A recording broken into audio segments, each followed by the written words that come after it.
Olá, meu irmão, minha irmã, meu amigo, minha amiga, graça e paz de Jesus. É muito bom receber você aqui para mais uma escola bíblica especial.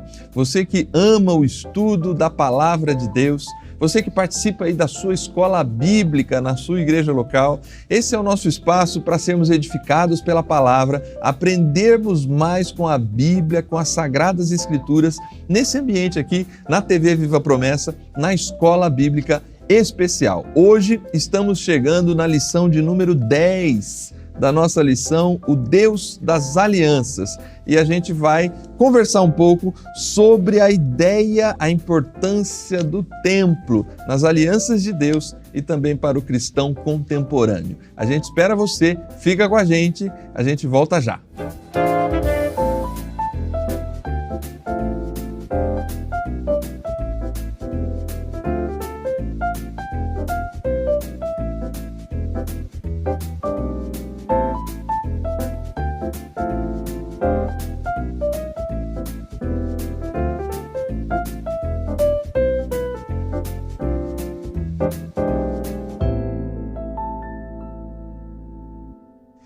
Muito bem, estamos de volta para mais uma vez estudarmos a palavra de Deus, hoje com a lição de número 10. Se você ainda não fez, compartilhe esse link com seus amigos, com a sua igreja local, com a liderança da sua igreja, com as pessoas que gostam de aprender sobre a palavra de Deus, que amam o estudo da palavra. Compartilhe esse link para que mais pessoas tenham acesso ao conteúdo da Escola Bíblica Especial e os demais conteúdos da TV Viva Promessa. Estamos chegando na lição de número 10 e vamos falar hoje, o tema da lição é Guarda o Teu Pé. A ideia aqui é sobre o templo, sobre como era a relação apresentada no Antigo Testamento quanto ao templo, o lugar da habitação de Deus. Para isso, nós temos aqui hoje, para nos ajudar nesse estudo, para edificar aqui a nossa vida, pastor Adailson, profundo estudioso do Antigo Testamento. Né, pastor Adailson? É muito bom recebê-lo para estar com a gente aqui, para a gente fazer essa lição junto aqui. Seja bem-vindo. Amém, que bom. Sempre é bom estudar a palavra de Deus e a lição, né? Eu lembro, Júnior, que a gente ia para a igreja, chegava lá, o professor fazia a chamada e você tinha que falar, né? Estudo diário. Estudo diário em Bíblia. Para dizer que você tinha estudado a semana inteira, né? Quando não tinha que falar um verso bíblico. É verdade, de cor ainda, né? De cor. Mas sempre foi bom e é bom estudar, fazer parte da lição bíblica, da escola bíblica. Mas você falou isso, eu ia começar com o negócio e estava meio na dúvida se começava, agora que eu vou começar mesmo. Porque minha mãe tinha aquela roupa especial para ir na igreja, né? A gente tinha roupa que a gente não usava. Você, talvez muita gente que está assistindo a gente sabe muito bem do que eu estou falando, talvez alguns mais novos não tenham essa relação mais com a roupa, né? Mas a gente tinha, e não era, hoje olhando bem, não era somente porque ir à igreja, né? Tinha um aspecto também dessa reverência com o lugar onde a gente ia se encontrar com Deus. Né? O local, ele era mesmo reverenciado, né? Tanto que assim, a gente quando ia, e minha mãe era 7 filhos, né? E naquela época era uma criançada que enchia a igreja mesmo. Então você tinha uns cordeirinhos que era fora. Sim. Aí depois os cordeirinhos entravam para fazer a parte deles, depois saíam, né?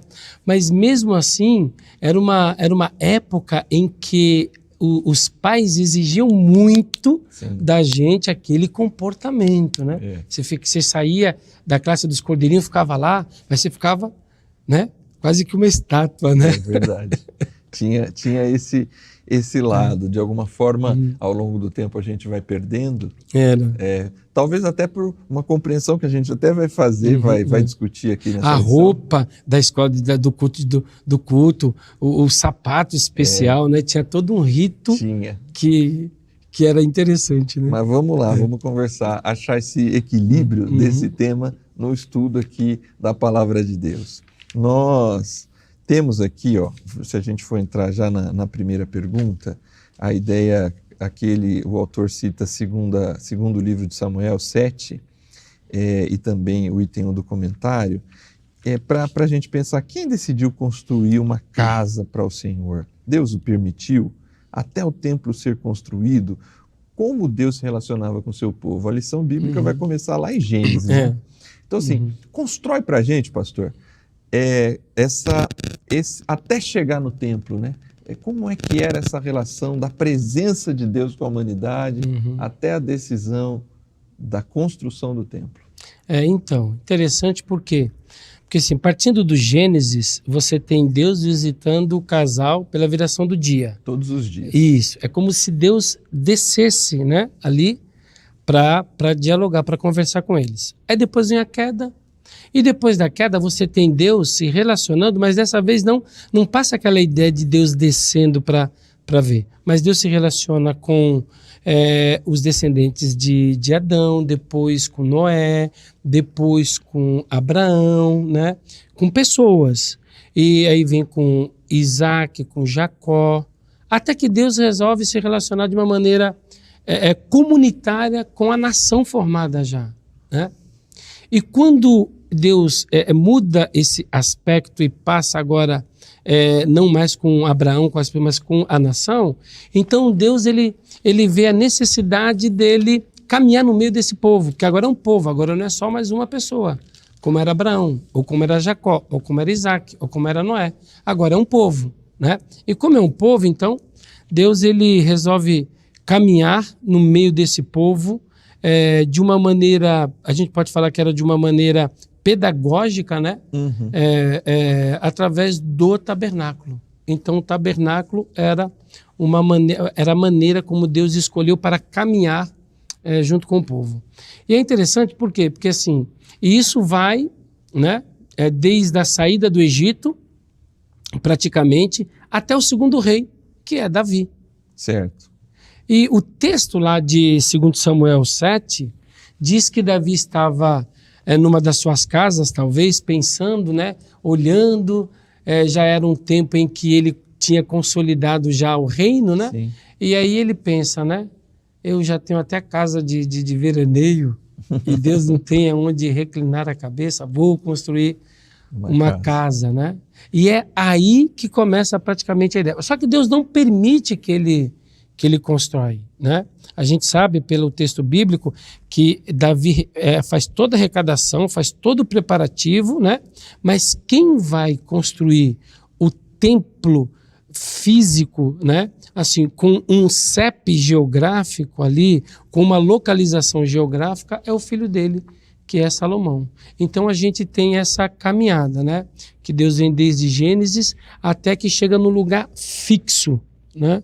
Ele chega no lugar fixo de um desejo que nasce no coração de Davi, mas quem conclui praticamente o templo, né? O primeiro templo é Salomão, seu filho. E aí a gente tem uma posição geográfica, já um local ali para a adoração de Deus, né? Para a gente voltar no tabernáculo, ajuda aí o nosso estudante que está em casa, que vai inclusive estudar na sua igreja local daqui a alguns dias. Tem gente que assiste na quarta-feira, na quinta-feira, na sexta-feira, sábado de manhã. Outros assistem um pouco depois, mas enfim, a grande maioria assiste e vai também estudar com seus irmãos lá na igreja local. O tabernáculo é uma ideia, ele também é quase que um verbo, né? Tabernacular, Sim, né? A ideia sim, de fazer habitação com, né? Essa é a proposta, talvez, assim, embrionária do que seja um templo, né? Sim, porque o texto diz, eu estou no meio de vós. Certo. Né? Essa que é a ideia, né? Então Deus ele resolveu tabernacular com o povo, né? Então Deus desce e ele está no meio. A ideia do tabernáculo, e por isso que eu acredito que era uma ideia pedagógica, Certo. Porque naquela época havia necessidade de algo físico, do tato como uma criança, né? A gente sabe que uma criança precisa muito de ser agarrada pelos pais, beijada, ela tem necessidade disso. É como se fosse essa ideia mais pedagógica, mais lúdica, de você ter essa presença física, né? Do Deus que é transcendente, mas se torna imanente fisicamente, assim, na presença ali do tabernáculo, né? Mais ou menos essa ideia. Para quem vê, né, ser visível a olhos nu a presença de Deus ali, né? É mais ou menos essa ideia. Muito bem. No próprio tabernáculo, nós já temos a ideia de um lugar mais santo, Sim, né? sim. Que vai se reproduzir no Templo de Salomão, né? Sim. Essa ideia de pátio. O Santo e o Santíssimo, isso. O pátio, o átrio, o local dos gentios. Isso. Dentro desse local mais íntimo, nesse primeiro momento, basicamente só Moisés tinha acesso, talvez Arão. O sacerdote, porque nessa divisão do tabernáculo, né, o que dividia o tabernáculo em dois era uma cortina de pele de texugo muito espessa, grossa, que os estudiosos vão falar que você, não, mesmo amarrando um cavalo numa ponta, um cavalo na outra, e puxando, ela não rasgava, né? Era difícil de rasgar, né? Era de pele, mas muito espesso aquilo, né? Então isso era quase que uma parede. Então era para você fazer a divisão. Já a espessura, tudo era indicando que nem todo mundo podia passar para o lado de lá, certo? Podia passar para o lado de lá. Então você tem o lugar chamado Santo, que alguns sacerdotes chegaram a dormir ali, né? Dormia lá dentro. E você tem, passando da cortina, o lugar chamado Santíssimo já, que ali não, ali só entrava o sumo sacerdote. Sim. O sumo, né? Que no caso Arão foi um dos sumos sacerdotes, então ele tinha esse acesso. Bom, a segunda questão vai nessa direção, né? Nós temos alguns textos, né? Segundo o livro de Crônicas, Salmo 23, Jeremias 7, para comentarmos aqui com os nossos estudantes sobre o significado do tabernáculo e do templo no Antigo Testamento. São meio similares, né? Sim, sim. É um caminho que vai prosseguindo e vai criando essa ideia, né? O que significa para o judeu, para essa ideia que está sendo construída no Antigo Testamento do templo? Quando você pega os textos, você vai ver que tanto na inauguração do tabernáculo como na inauguração do templo, o que marcou esses dois momentos foi a presença de Deus, né? No caso do tabernáculo, né, porque Deus ele mostra uma maquete para Moisés, né? Faz conforme o modelo, né? E não é porque era uma foto, uma maquete do céu, não. Era simplesmente para Moisés ter um modelo, né? Não fazer da cabeça dele. É desse jeito aqui, né? Então Moisés segue todo o desenho. No desenho estava as dimensões, o tipo do material que era para ser utilizado, né? Então Deus ele especificou todo tipo de material. E por ocasião da inauguração, ninguém conseguia entrar no tabernáculo, porque a glória de Deus encheu aquele lugar. Então olha só, a glória de Deus enche o lugar. O local fica cheio da glória de Deus e ninguém consegue entrar, certo? E por ocasião da construção do templo, já em 966, 480 anos depois que o povo saiu do Egito, que Salomão inaugura o templo, o texto ele fala da mesma maneira, que ninguém consegue entrar no templo agora, né?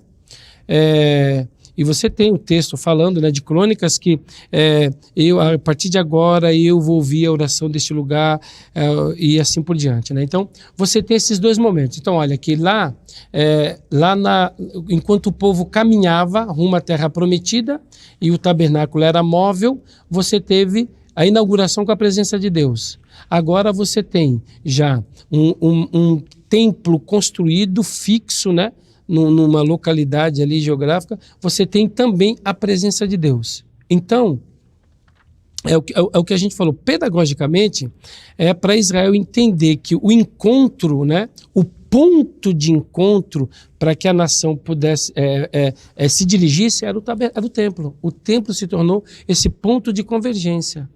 Tanto que, pelo menos uma festa do ano, o judeu deveria ir para lá. Né? Talvez uma das maiores procissões que tinha Israel era essa, né? Era você sair do local, do estado, da cidade que você nasceu e morava, e pelo menos uma vez no ano você se dirigir para o local. Por quê? Porque aquele local era o ponto de referência. Certo. Aquele local era o ponto de encontro, né? Então, essa era uma ideia. Eu sempre falo, Júnior, que era uma ideia pedagógica. Por quê? Porque a gente tem que lembrar o contexto em que Israel estava. Você sabe que quando o povo chega na Terra Prometida, Josué faz aquela invasão, mas eles não limpam o território 100%. Você vai ter várias outras nações que vão ser vizinhos, né? Você vê que Jerusalém só é tomada por Davi. Isso. Os jebuseus, então, eles continuaram ali. E todo esse povo, eles têm os seus pontos de adoração, os seus postes ídolos, tem tudo aquilo, né? Então, quando eu vejo isso também, eu sempre procuro lembrar que naquele momento, aquilo era importante. Sim. Né, para você não misturar, para você não se perder, para você não igualar, para você não comparar, né? Então, ali era o local da presença de Deus, ali era o local do encontro, ali era o local aonde a nação deveria se dirigir para se encontrar com Deus. Nesse sentido, você acha que eu posso dizer aqui, você foi falando, eu fui pensando, ali no Shema, ali, Deuteronômio 6, né? Sim. Ouve a Israel, o Senhor Deus é o único, né? Cheio de postes ídolos, como você falou, adorações diversas. O povo de Israel tinha a ideia, e continuou usando por muito tempo também, de levantar altares, né? Sim, altares memoriais. Sim. Só que eu acho que tem a pedagogia também desse Deus único, né? Sim. Ali é o local da habitação. Não há outro templo em Israel. A partir o tabernáculo é móvel. Então, aonde o povo vai, monta-se aquela estrutura. Sim. Mas não há duas estruturas. Não. Não foram feitas diversas estruturas. Um tabernáculo para cada tribo. Não. O mesmo tabernáculo funcionava para as 12 tribos. O templo também tem essa pedagogia, né? De apontar para o Deus único. Sim, tem, com certeza, né? Você vê que na questão do Shema, era como se fosse a oração básica, como se fosse o Pai Nosso de Israel, né? Ouve Israel, nosso Deus é único, né? Era como se fosse o Pai Nosso orado por eles, né? E você lembrou bem porque, Josué fala assim, vossos pais serviram a outros deuses além do rio. Então, Israel sempre teve esse fascínio, né? Que era comum das demais nações por alguma coisa mais objetiva, mais concreta, né? Sempre teve esse fascínio aí. Então, com certeza que a ideia de Deus, ela é pedagógica nesse sentido também, de inculcar na cabeça do israelita que só existe um único Deus, né? Mas e aquilo que o meu vizinho que é cananeu tem lá no quintal dele? Aquilo é tudo menos, entendeu? Um local de encontro com Deus. Muito bom. Você que está em casa acompanhando, a Daílson aqui junto comigo, eu vou inverter a 3 e a 4. Porque eu acho que a 3, a pergunta de número 3 vai ajudar a gente a construir o que Jesus faz no Novo Testamento em relação à ideia do templo, que o Evangelho vai ensinar para a gente, Paulo vai ensinar para a gente sobre templo. Então, antes da gente falar sobre a excessiva confiança e formalismo ritualístico que o israelita abraça com o templo, quase como uma idolatria ao templo, vamos antes falar sobre as pessoas, quem servia no templo e quais eram as suas funções. A gente já falou um pouco, né? Do sacerdote, sumo sacerdote, mas vamos completar essa explicação aqui com a pergunta de número 4. Você que está acompanhando a gente, estamos indo para 4, mas vamos voltar na pergunta de número 3. Então vamos lá. Quem servia no templo e quais eram as suas funções? Sim, então, quando Deus, lá no Êxodo, ele dá a maquete para a construção do tabernáculo, e você pode ver que aquilo segue um cronograma, né? Então, primeiro tem um tabernáculo, agora que o tabernáculo está pronto, quem vai trabalhar, quem vai exercer o ministério? Então, logo depois é escolhido Arão como sacerdote e os filhos. Mas antes disso, a gente tem que lembrar que a tribo de Levi, ela é separada para o trabalho religioso. Então, a tribo de Levi, a tribo toda, né? O povo sai do Egito, aí tem lá Deus poupou a vida dos primogênitos. Aí depois Deus falou, olha, quantos primogênitos eu poupei a vida? 22 mil, tal. Eu quero no resgate desse, a tribo de Levi. Aí contou o número, Moisés pagou a diferença e a tribo de Levi, a partir daí, passou a ser uma tribo dedicada ao serviço do tabernáculo. Tanto que ela não ganhou herança. Era a única tribo que não ganhou herança. Levi teve 3 filhos, Coate, Gerson e Merari. E o trabalho do tabernáculo, que ele era móvel, você tinha que montar e desmontar, foi dividido pelos 3 filhos de Levi, os gersonitas, os meraritas e os coatitas. Então, quando o tabernáculo era para ser desmontado, essas três tribos sabiam o que era para fazer. Olha, eu carrego a cortina, eu carrego os utensílios, aí eu carrego toda a parte de estrutura, eu carrego toda a lona, entendeu? Então, era muito rápido para você desmontar o tabernáculo e montar, tá certo? Esses mesmos 3 filhos, eles dão os trabalhadores, os demais levitas, porque você tem sacerdotes e você tem levitas, né? Certo? Então, os sacerdotes eram aqueles que faziam o trabalho de sacrificar, de pegar o animal, não sei o quê, tá certo? E os levitas eram os auxiliares, eram os ajudantes, né, que trabalhava no templo. Então, você tem um templo com uma dimensão de 27 metros de comprimento, 9 de largura, 13 de altura. Então, você tem uma estrutura, um edifício. Então, você tinha muita gente trabalhando. E vamos lembrar que a nação, ela trazia, como o tabernáculo era um ponto de referência para o encontro com Deus, então, ao tabernáculo, né, concorria toda a nação com as suas ofertas, com as suas... Então, era muito serviço. Então, você tem levitas, que era tipo de um serviçal para serviços básicos, né, dentro do tabernáculo. Você tinha um sacerdote, que era o que pegava o animal, que molava o animal.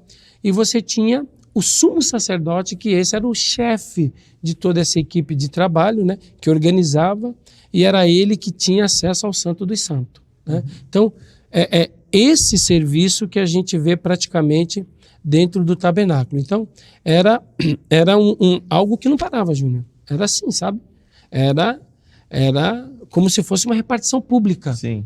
Né? Você pega, vamos supor, você chega numa cidade mediana do Brasil, a prefeitura ali, se não tem subprefeitura, como tem a capital, né?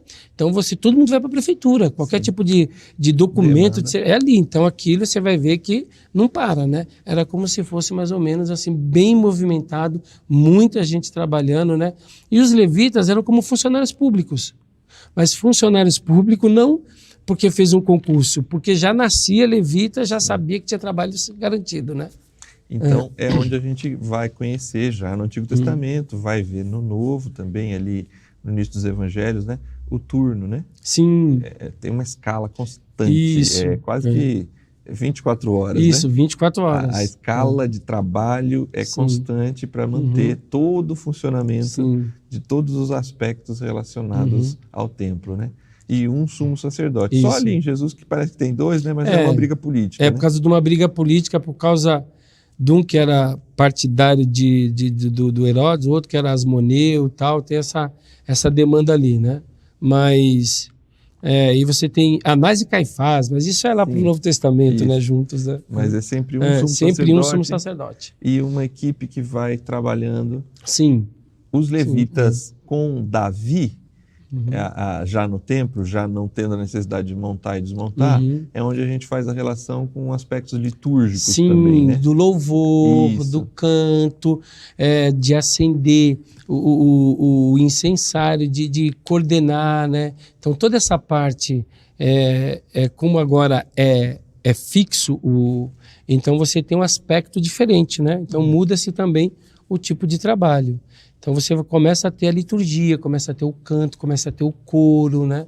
Você começa a ter esses aspectos que começam a ser inseridos por Davi mesmo, né? Sim. Davi que que começa um músico, uma pessoa voltada para artes, então ele começa a inserir nessa adoração toda que no tabernáculo parece que era mais o aspecto do sangue, de animal sendo morto, né, tal. E quando você já chega com o local já físico, fixo, você começa a ter um aspecto mais de adoração, né? Interessante, né? Muito bem. Agora vamos chegar na 4. A gente vai dedicar um tempo aqui, na verdade na 3, né? Que a gente pulou. Deixamos para a última questão aqui. Nós temos então uma construção de imagem, de pedagogia feita pelo próprio Deus, né? Deus está ali com Adão e Eva na viração do dia, Deus se relaciona com algumas pessoas ao longo ali do início da história ali no Gênesis, até chegar ali com o povo saindo do Egito, e ele tabernacula, ele habita no meio do povo, e essa construção pedagógica do único Deus, do local do encontro, desse local santo da habitação de Deus. Na lição anterior de número 9, a gente até cita que nesse processo de tato, representação, você tem ali no Santo dos Santos a arca da aliança com as tábuas da lei, né? Representando essa presença de Deus, é onde o sumo sacerdote faz o trabalho ali da propiciação, né? Em cima da tampa ali, principalmente no tabernáculo, né? Só que, infelizmente, já os profetas vão apontar para o excesso de formalismo, o excesso ritualístico, a olhar para o templo que é pedagógico, que é positivo, começa a se tornar algo que traz algo negativo, por vezes até pecaminoso para o povo de Israel, exagerando por vezes, extremamente valorizando sua função, por vezes, você citou, né? Esse local mesmo que todo o país em algum momento vem para lá, né? Se torna um ponto de comércio também. Então, assim, vários problemas vão estar relacionados ao templo. E antes até vamos tentar segurar para não entrar no Novo Testamento, né? Mas parece que o templo tão positivo começa a ser um problema para o povo de Israel, né? Sim, e por quê, né? Por que você faz? Porque eles fizeram uma associação errada, né? Eles tentaram amarrar Deus num único ponto geográfico. Eles tentaram limitar a presença de Deus ao templo, né? Então, quando você tenta limitar a presença de Deus a um espaço único, físico, geográfico, aí vem o formalismo, né? Então é por isso que chegou um determinado ponto que o próprio profeta Isaías vai falar, Deus ele usa um termo ali, né?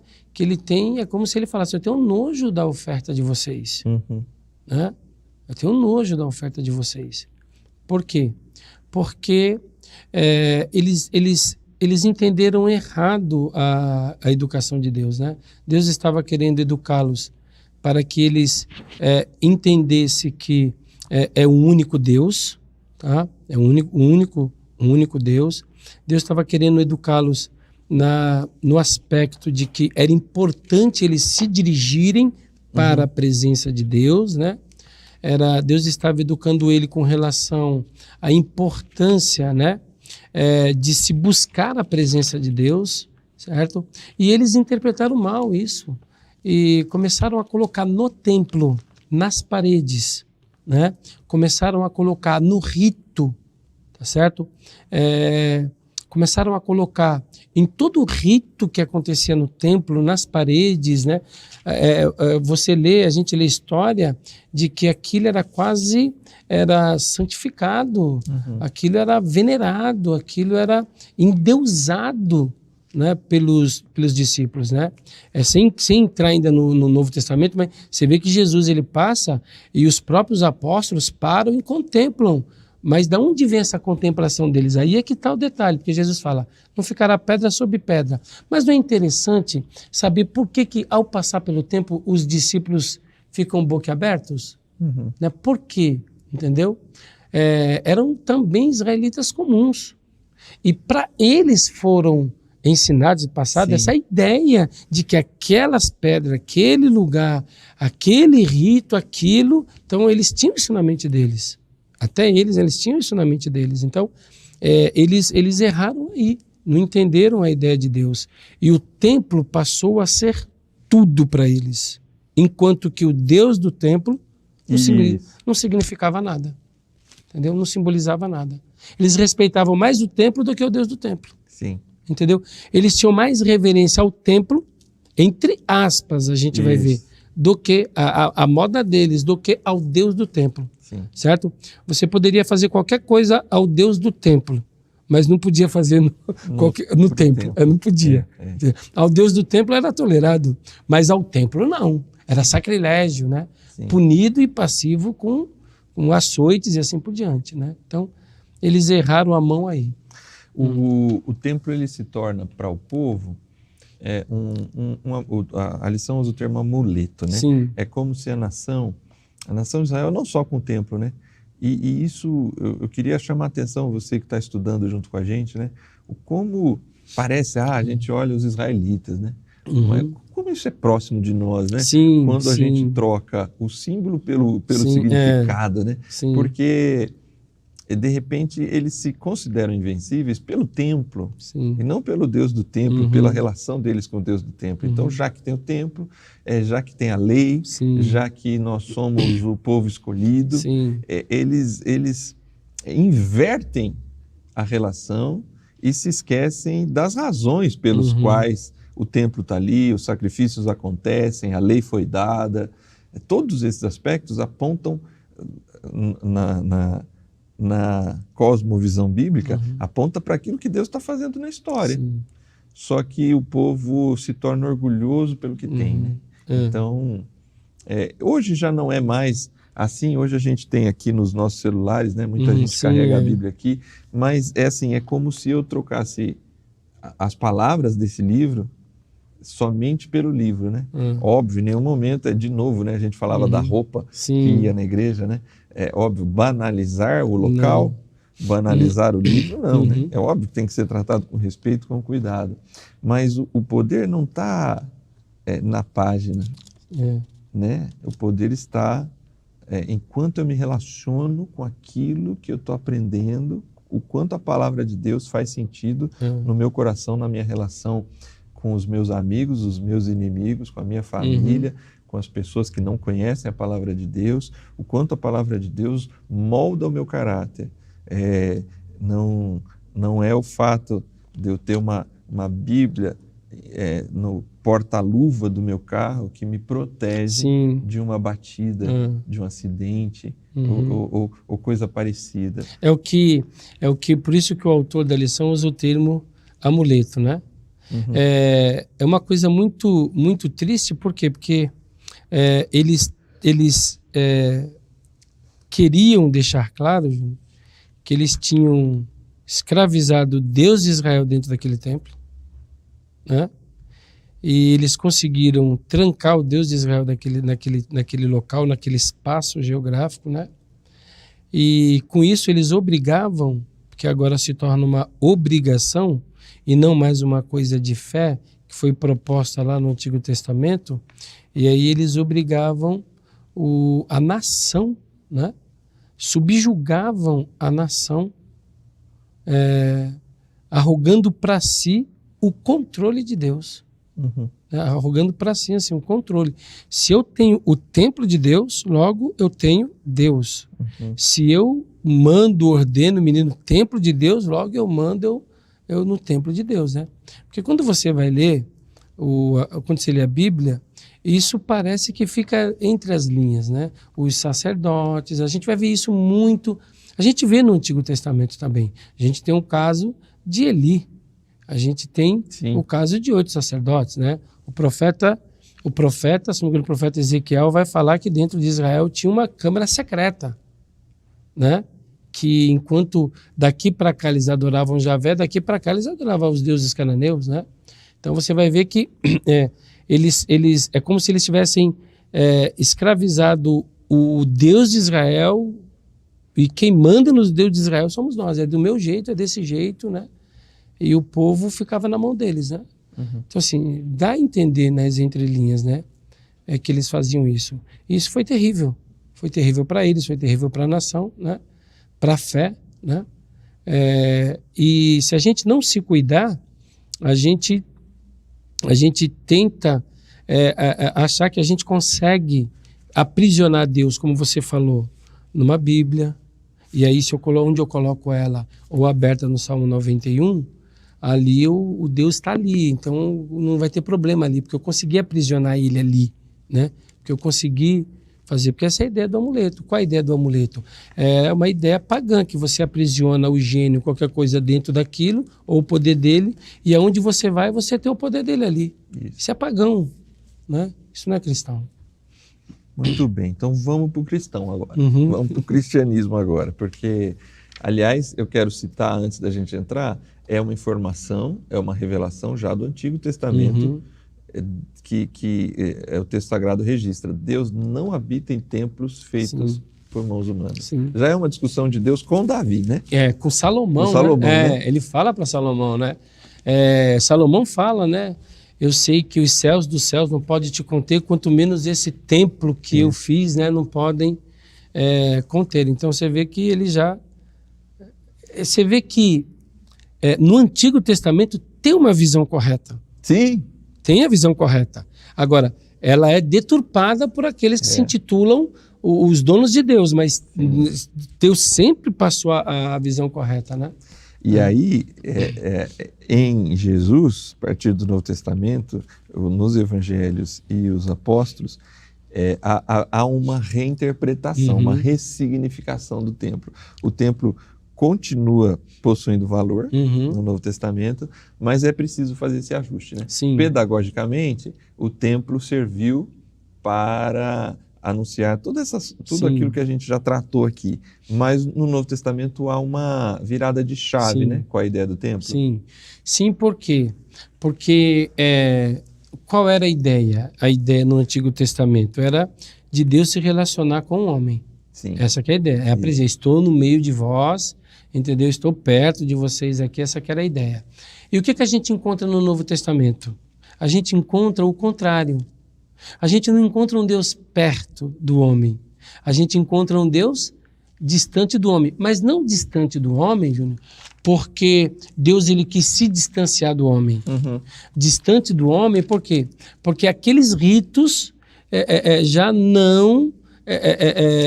como é que se fala? Já não atraía mais, já não era necessário mais para se conectar com Deus. Porque para você se conectar com Deus, você tinha que ter os ritos. Os ritos era que te conectava com Deus. Essa era a ideia, né? Mas passou. Você vê que Jesus ele vai chegar no templo e ele vai dizer que vocês transformaram a minha casa em covil de ladrões. Né? Olha como aquilo se tornou um centro de comércio e não um centro da presença de Deus. Né? Como vinha gente de tudo quanto era lugar, o templo tinha moeda própria. Você tinha que comprar ali. Você tinha que fazer câmbio ali. Entendeu? Você tinha que fazer câmbio. Então, olha o que aquilo se tornou. Certo? Aquilo se tornou. Então, quando você fala assim... o Novo Testamento, ele traz esse aspecto do Antigo Testamento, ele não acredito que ele traga da maneira como a gente vê no Antigo Testamento, né? Por quê? Porque ainda que os primeiros cristãos, eles vão se reunir no pórtico ali de Salomão, mas assim, não tem o Novo Testamento vai separar completamente a ideia do templo como era na época de Jesus para uma ideia diferente. Sim. Uma ideia totalmente diferente. Aquela ideia que você tem um ponto de convergência para a humanidade inteira se dirigir, a ideia de que ali é o ponto de você se conectar, que ali... não, isso... Não mais aquele aspecto físico, não tem mais, né? Queria trazer alguns textos aqui para a gente refletir junto aqui e ajudar o nosso estudante da Palavra de Deus, porque antes até dos textos que vão apresentar a ideia de que, de alguma forma, na verdade, o Novo Testamento vai construir a ideia que agora Sim. nós somos o templo da habitação de Deus, né? Essa presença de Deus é na habitação da comunhão da igreja, mas na habitação de cada ser humano que recebe o Espírito, que recebe o Espírito na medida em que se entrega e reconhece Jesus como seu Senhor e Salvador. Mas eu queria construir algumas coisas aqui antes, para a gente encerrar aqui esse nosso estudo. Penso eu que essa percepção de, por exemplo, que está em João capítulo 1, no verso 14, né? O Verbo se fez carne e habitou entre nós. Esse habitou entre nós, de alguma forma, faz referência ao tabernáculo. Sim.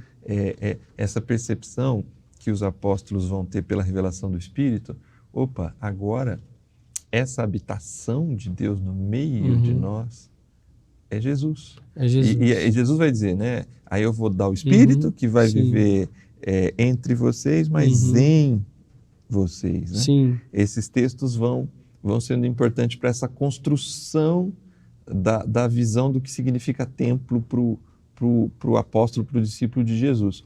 Aí você tem em João 4, a samaritana, que ela vai, depois que Jesus estabeleceu o diálogo com ela, continua com a mentalidade...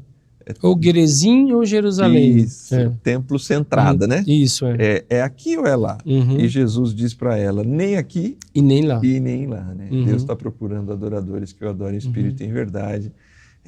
Vai se construindo, ou melhor, vai se desconstruindo para esses discípulos. Você citou ali logo que eles atrás, ficam né? espantados com aquela estrutura toda. E Jesus fala, eu derrubo e em 3 dias reconstruo. E não é o templo. Não. Ele está falando dele. Do corpo dele então, mesmo. Eu acho que tudo isso vai sendo a ação do Espírito no coração desses homens que vão depois construir aqui as cartas de Pedro, as cartas de Paulo, para apontar assim, agora Deus habita no meio de nós por meio de Jesus, por meio do seu Espírito. Né? Ele se torna o ponto de convergência. Não mais geográfico. Não mais geográfico. Por quê? Porque é o que ele fala para a samaritana, né? Então não tem geografia ali, ele descarta a geografia. Nem em Gerezim, nem em Jerusalém. Então ele descarta a geografia. Mas os verdadeiros adoradores adorarão o Pai, olha, aquilo que você falou, né? Adorarão o Pai em espírito e em verdade. Então Jesus se torna o tabernáculo de Deus, se torna. E por quê, né? Porque a gente vai ver uma lição mais para frente que vai falar um pouco disso, né? Você vê que em Gênesis tem aquela profecia, se não me engano, no 49, que fala do cetro que não se arredaria de Judá, não iria se apartar de Judá, dando a ideia que é de Judá que vem o rei, né? E fala assim, até que venha Siló, que é o enviado. Jesus unta os olhos do cego e fala, vai lá e te lava no tanque de Siloé, que quer dizer o enviado. Até que venha o enviado. E a ele se congregarão todas as... a ele... Se congregarão. Ele é o ponto, né? A ele se congregarão todas as nações. Então, Jesus se torna o ponto de convergência. Jesus é o ponto de convergência. Nesse sentido, Jesus é o Deus que tabernaculou entre nós e continua entre nós, né? Jesus continua entre nós. Nesse aspecto aí, é esse o aspecto que era, de uma maneira pedagógica que eles não entenderam, né? Que era a ideia de Deus. Né? A ideia de Deus era mostrar que ele estava entre o povo, mas não nas paredes. Isso. Não nas paredes, né?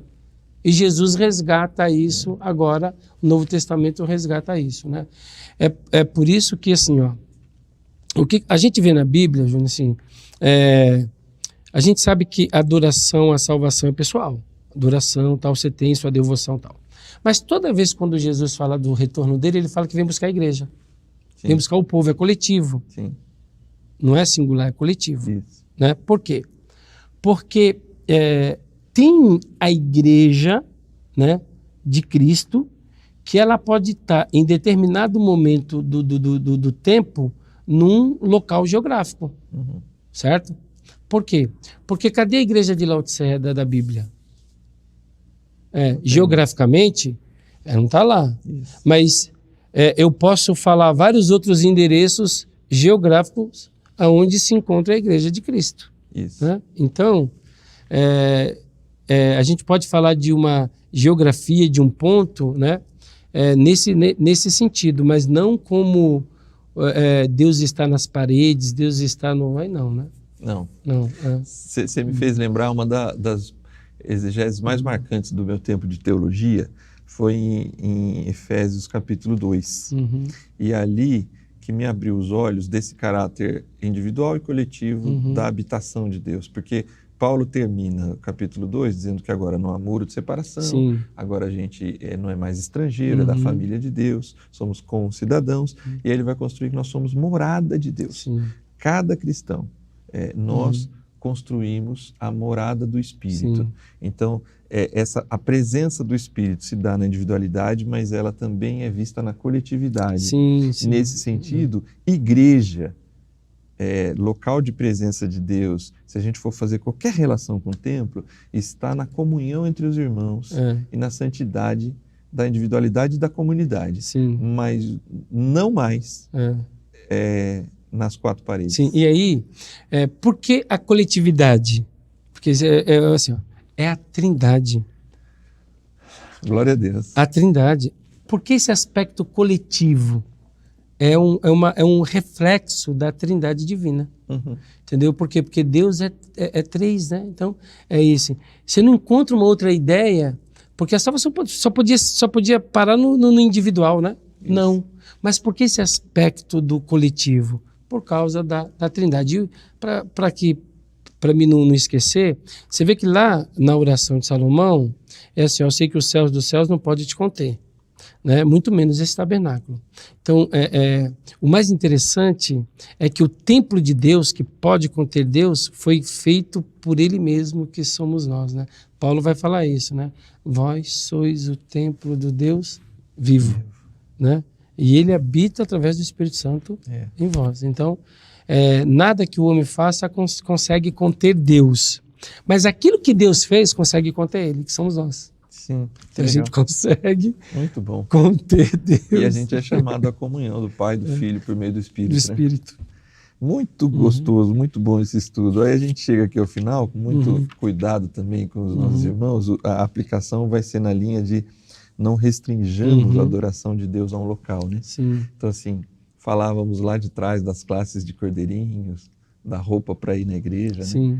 né? É óbvio que é um local que a gente deve ter respeito, reverência. Mas aquelas quatro paredes, elas não representam o local onde Deus habita. Deus habita no meio do seu povo. No meio do seu povo. No meio do seu povo.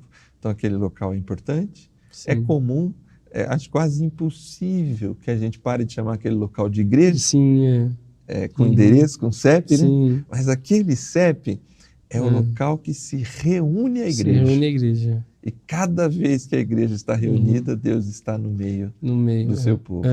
Né? Isso é fantástico. Isso faz com que... Isso não faz a gente desrespeitar o ambiente. Sim, não deveria fazer, porque seria um erro. E nem faz, né? Por quê? Porque a gente respeita o ambiente pela comunidade. É a comunidade que gera a presença de Deus. Logo, é a comunidade. Então, se a comunidade estiver reunida numa casa, o mesmo para cultuar a Deus, eu tenho que ter o mesmo respeito. Sim. Mas se a gente estiver reunido numa praça, eu tenho que ter o mesmo respeito, porque a comunidade está ali. Se a comunidade está ali, Deus está no meio de vós. Muito bem. Pastor Deus, muito obrigado. Foi muito bom esse estudo aqui, muito gostoso. Queria que você deixasse aí suas últimas palavras para todo mundo que está acompanhando a gente e fizesse uma oração para encerrarmos. Sim. Um estudo muito bom, né? Que a gente deve encerrar um estudo desse, né? Fazendo uma reflexão de como é bom a gente encontrar a presença de Deus junto com a comunidade, né? Aquilo que a gente falou da parte individual. mas é bom a gente sentar com o nosso irmão, se ajuntar com o nosso irmão e adorar a Deus, né? Esse é um aspecto da Trindade Divina, como eu falei. Isso é muito bom. Vamos orar? Meu Deus, nós te agradecemos e te louvamos pela oportunidade boa e maravilhosa de nós podermos estudar a Tua Palavra, Senhor. A Tua Palavra é fonte de luz, ela é lâmpada, Senhor amado, que ilumina, Senhor, ó Deus bendito, os lugares, Senhor amado, escuros. E a gente passa a enxergar bem. E como é bom, Senhor, ó Deus, através da Tua Palavra, enxergar e entender a importância, ó Deus bendito, da nossa comunidade. Que a gente reverencie mais ainda, Senhor. Que a gente guarde o pé, ó Deus eterno. Senhor amado, quando nós estivermos reunidos, Senhor, juntamente com os nossos irmãos. Nós te agradecemos, Senhor, pelo momento e pelo estudo. Em nome de Cristo Jesus. Amém, Senhor. Amém. Obrigado, pastor Dailson. Amém. Obrigado você que nos acompanhou até agora. Muito bom poder ter a sua participação. Compartilhe esse link com mais pessoas que possam ser edificadas pela palavra de Deus por meio desse estudo. Semana que vem a gente continua com a lição de número 11 e a gente espera você. Até lá, que Deus te abençoe.